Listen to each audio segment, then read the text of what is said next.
વલસાડથી મળતા સમાચારની વલસાડથી મળી રહ્યા છે આ સમાચાર અનાજના જથ્થાને લઈને આ સમાચાર છે। વલસાડ એસઓજીએ ગરીબોના અનાજનો બારોબાર વહીવટના કૌભાંડનો પર્દાફાશ કરી લીધો છે। પારડીના અરનાસલા ગામે 8 મેટ્રિક ટન શંકાસ્પદ અનાજ જપ્ત કરવામાં આવ્યું। 182 કોથળામાં વિવિધ 8.2 ટન અનાજ જપ્ત કરવામાં આવ્યું છે।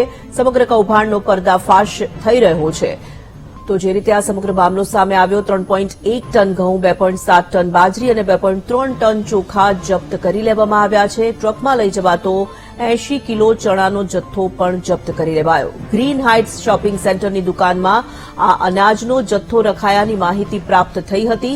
ગરીબો માટેના સસ્તા અનાજના કાળા કારોબારનો ખુલાસો થતા હવે તપાસનો ધમધમાટ તેજ કરવામાં આવ્યો છે। દુકાન માલિક વિરુદ્ધ એસઓજી પોલીસે કાર્યવાહી જે છે તે હાથ ધરી છે। તો વલસાડ એસઓજી દ્વારા ગરીબોના અનાજનો બારોબાર વહીવટ કરતા લોકોનું જે આખું જે કૌભાંડ આચરવામાં આવી રહ્યું છે તે કૌભાંડનો પર્દાફાશ કરી લેવામાં આવ્યો છે।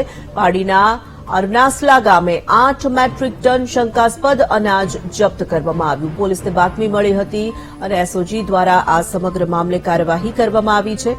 સંવાદદાતા માનવ ઠાકોર જોડાઈ ચૂક્યા છે ફોન લાઈન પર। માનવ, ગરીબોનું જે અનાજ છે તે બારોબાર વહીવટ કરવામાં આવતું હતું, વધુ એક વખત આ પ્રકારનું કૌભાંડ સામે આવી રહ્યું છે, જો કે આ કૌભાંડનો પર્દાફાશ થઈ રહ્યો છે।